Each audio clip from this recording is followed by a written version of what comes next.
Graça e paz, povo santo. E aí, como vocês estão? Tudo bem?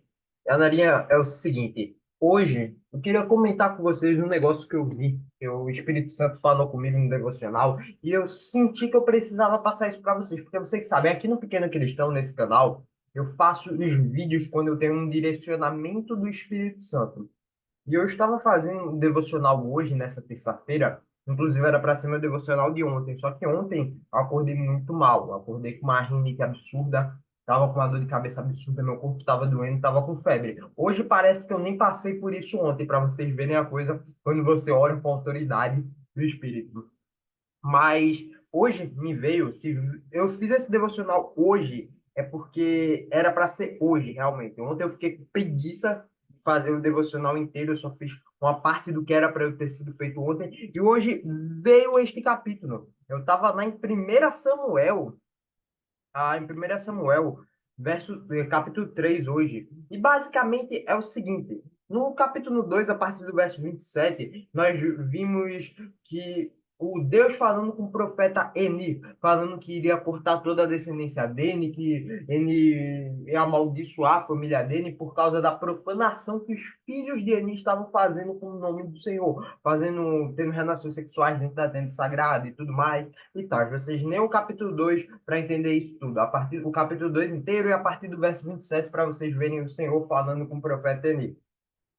E no capítulo 3 o Senhor vai falar a primeira vez com Samuel. Eu quero discorrer, literalmente, hoje a gente só vai falar do capítulo 3. E eu vou ler para vocês na versão NTNH, beleza? Nova tradução, como é nova tradução na linguagem de hoje. Vai ser só nisso. Eu não vou me discorrer para outros capítulos, vai ser algo fechadinho, somente aqui no capítulo 3. Eu não fiz roteiro, vai ser algo do coração mesmo, só estou com a Bíblia aqui, não tem nada aberto no meu computador de planilha, essas coisas, tudo vai ser algo realmente do meu espírito liberado para vocês. Obrigado, Samsung, por participar desse vídeo. Se você sente que precisa compartilhar esse vídeo com mais alguém, compartilhe. E acredite, isso daqui é para muitos jovens mesmo. Primeiramente, a 1 Samuel, capítulo 3 verso 1 fala: Samuel ainda era menino e ajudava ele na adoração à tenda de Deus. O Senhor, naqueles dias, poucas mensagens vinham do Senhor. E as visões também eram muito raras. Ou seja, Samuel, primeiro tópico, era um menino, um menino ainda, um jovem. Segundo, naquele tempo as coisas vindas do Senhor eram raras, porque tinha muita profanação com o nome do Senhor. E o Senhor não se revelava tanto, porque se revelasse com tanta profanação que tinha no meio daquele povo, acabaria matando aquelas pessoas. Porque Deus é um ser tão puro, mas tão puro, que o pecado não pode se ajuntar com ele, porque se ajunta, o pecado é dissolvido, o pecado é morto. Ananias e Safira, lá em Atos, vocês podem ver a mesma coisa. Não foi o Deus matando, mas sim o juízo da santidade de Deus, que é tão grande, mas tão grande, que purifica todo o pecado e toda a iniquidade. Então, é isso basicamente. A gente pula agora lá para o verso 4. Então o Senhor Deus chamou, perdão, verso 4. Então o Senhor Deus chamou Samuel, Samuel. Estou aqui, respondeu ele. Então correu para onde Eni estava. O Senhor me chamou, estou aqui. Mas Eni respondeu: Eu não chamei você. Volte para a cama. E Samuel voltou. A gente vai para o verso 6 agora. Então o Senhor Deus tornou a chamar Samuel. O menino se levantou e foi onde estava Eni e disse: O Senhor me chamou, estou aqui. Mas Eni tornou a responder: Eu não chamarei você, filho. Volte para a cama. Samuel não conhecia a voz de Deus. Verso 7. Preste atenção que aqui vai ser o primeiro tópico que eu quero debater com vocês. Verso 7. Samuel não conhecia o Senhor, pois o Senhor ainda não havia falado com ele. Ou seja, primeiro tópico. Muitas vezes, quando somos jovens, eu não diria nem de idade, mas quando somos meninos espirituais, quando somos bebês espirituais, o Senhor, por muitas vezes, quer tentar falar com a gente. Muitos falam: Ah, o Senhor ainda não me confirmou nada, não falou aquilo para mim, não falou isso, não falou pá, não falou não falou dá. Ah, mas Deus está sempre falando com você. Deus está literalmente sempre falando com você. Em todas as nossas orações, nós devemos pedir em oração a Deus para Ele deixar a gente sensível, para ser guiado, para ouvir a voz do Espírito Santo, porque o Senhor está sempre tentando falar com a gente. Mas às vezes, quando Ele fala com a gente não acha que é o Senhor falando com a gente. Ah, isso daí é o tinhoso, meu irmão. Ah, não, isso daí não é o cara me falando, não é Deus falando comigo nem nada. Então, a gente, às vezes, Deus está sempre tentando falar com a gente, mas a gente, às vezes, não tem um discernimento que aqui não é a voz de Deus. A gente não conhece intimamente a palavra de Deus, a gente não conhece a voz de Deus. E por isso a gente não consegue fazer aquilo que o Senhor quer que a gente faça, porque a gente não tem conhecimento de quem Deus é. E como que a gente tem o conhecimento de Deus? Nem da palavra de Deus, nem da Bíblia. Não é algo de fora que vai te fazer te aproximar de Deus, não é algo das estrelas, não é outro anjo que vai descer do céu e anunciar o evangelho, não, porque até mesmo se um anjo descer do céu e anunciar coisas que são diferentes das escrituras, o amaldiçoem, porque ele não é do Senhor, aquilo não vem do Senhor. Deus vai falar com você. E você, para reconhecer Deus falando com você, precisa ter comunhão com a sua palavra. É isso, literalmente. Ah, não que seja o caso aqui de Samuel, mas eu achei muito interessante quando eu cheguei no verso 7 para comentar isso com vocês. Vamos voltar à leitura aqui. No verso 8. Aí o Senhor chamou Samuel pela terceira vez, e ele se levantou. Foi onde Eni estava e disse: O Senhor me chamou, estou aqui. Então Eni compreendeu que era o Senhor que estava chamando o menino. Segundo tópico que eu tenho aqui para falar com vocês. Verso 8. Aqui vemos um menino que ainda não sabia como era a voz de Deus. Não sabia que aqui não era Deus falando com ele. Mas vemos aqui também alguém que, apesar de todos os pesares, apesar de tudo, de toda a profanação, da maldição que recaiu sobre a família dele por erros dele e dos seus filhos, porque ele não repreendia os seus filhos, ele ainda assim sabia como era a voz de Deus. Porque aquele que pisou no santo dos santos não sabe mais viver em outro lugar, reconhece aquela voz de longe. Ou seja, ele reconheceu que era Deus tentando falar com o menino e orientou o menino no caminho certo. Por isso, a nossa liderança é muito importante, a nossa liderança da igreja. Elas nos direcionam de tal caminho para irmos para o caminho de Deus. Teve um cara, eu não sei se vocês conhecem, o Peixoto. Oh, glória! Na da Verbo da Vida. Ele foi ministrar na minha igreja. Ele falou isso mesmo. Essa passagem, inclusive, Deus às vezes vai falar com você, não vai reconhecer, mas às vezes não, sempre vai usar a sua liderança, vai usar alguém que está acima de você, em um pedestal de liderança, para te guiar para o caminho de Deus. Ele vai falar, não, você está indo para o caminho errado, isso daqui, ó, vem, faz isso daqui. Às vezes a gente não pode concordar, mas se a gente for fazer, a gente vai encontrar o melhor na nossa vida.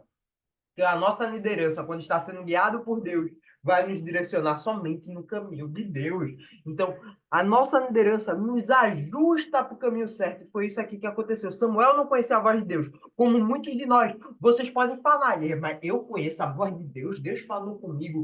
Mas sempre que aparece uma dificuldade, tá aí, sei lá, chorando, choramingando. Ah, Deus, por que que ela me deixou? Cadê meu dinheiro? Isso daqui eu tô falando comigo também, porque esses dias eu tava me falando com Deus, reclamando. Eu tava reclamando porque eu queria dinheiro. Eu tava literalmente falando para Deus isso, velho. Ô Deus, como que eu penso que eu sou mais do que vencedor na igreja? Eu não tenho um pingo de dinheiro no meu bolso. Por que que eu saí disso, desse valor que eu tava ganhando para isso? Eu tinha isso aqui em investimentos, quem acompanha aí, tem vídeos aí, eu não posso apagar, mas eu tenho isso daqui em investimentos, eu tive que me desfazer de tudo por princípios bíblicos. Por que que o Senhor me deixou pobre? Porque eu estava literalmente falando isso para Deus em oração. E durante essa minha oração de revolta, eu percebi, não, isso não é de Deus. Eu não posso estar mais reclamando. Um justo vive pela fé, mas buscar primeiramente o reino de Deus e as demais coisas vos serão acrescentadas. Não tem por que eu estar me preocupando com isso. Olhai para o autor e consumador da sua fé, que é Jesus Cristo. Eu estava me preocupando com essas coisas e alguns daí podem estar se preocupando com muitas coisas. Ah, eu tenho essa decisão aqui para tomar. Eu só digo isso, fica calmo. Se está em dúvida, Fale com pessoas que estão em pedestais de liderança, que com certeza eles vão te guiar para o caminho de Deus. Não murmure, porque isso não vem de Deus. Tenha fé. Um amigo meu da igreja falou uma vez: se a gente tivesse a fé de um grão de mostarda, você já percebeu, Igor, que a gente realmente tivesse a fé, a gente não precisaria mais se afligir com outros problemas, talvez só com perseguições, tá bom, Samsung? Obrigado pela participação. Talvez só com perseguições, mas não com falta de dinheiro, com falta de comida, porque a fé vai suprir isso. Nós temos uma fé que pode mover montanhas, mas nós não temos essa fé verdadeira às vezes. E realmente, se nós tivéssemos a real fé, a gente não precisaria se preocupar com isso. Estaríamos nós, cristãos, pequenos cristos, em um mundo melhor, fazendo um mundo melhor, olhando para o autor e consumador da fé, como está lá em Hebreus. E isso ia ser incrível um mundo desse. Mas não, estamos aqui também nessa caminhada para realmente buscar a nossa santidade. Eu tenho erros, eu tenho pecados. Tá? Perdão, erros no caso de raiva, essas coisas que falam, são coisas que eu tento suprir ao máximo de mim, mas eu tento corrigir cada dia. Eu oro para Deus, para tirar esse cálice de mim, para toda vez me dar forças para suportar esses meus erros, esses meus impulsos que estão dentro de mim, porque a carne não se converte. O velho homem não morreu afogado na piscina, ele está sempre tentando arrumar um jeito de voltar.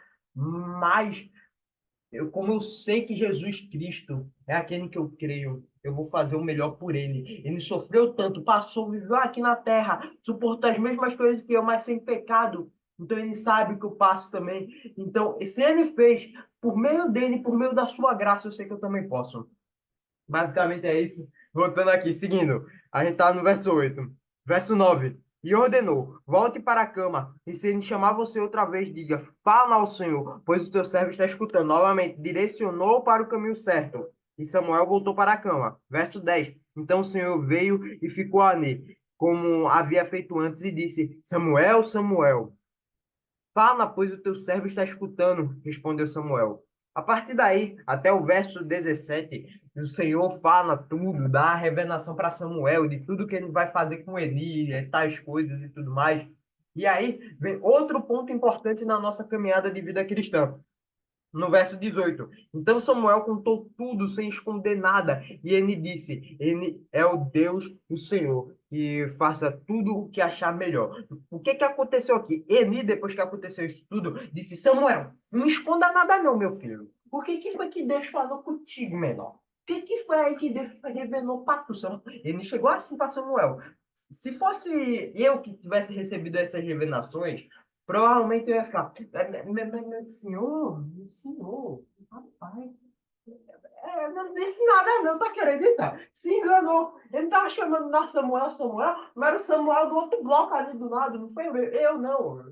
Eu ia responder isso, provavelmente, de tanto medo. Porque às vezes temos medo de falar a verdade. Só que Samuel contou tudo, sem nenhuma mentira, contando literalmente o que o Senhor havia dito a ele. E ele falou. Ele é Deus e o Senhor.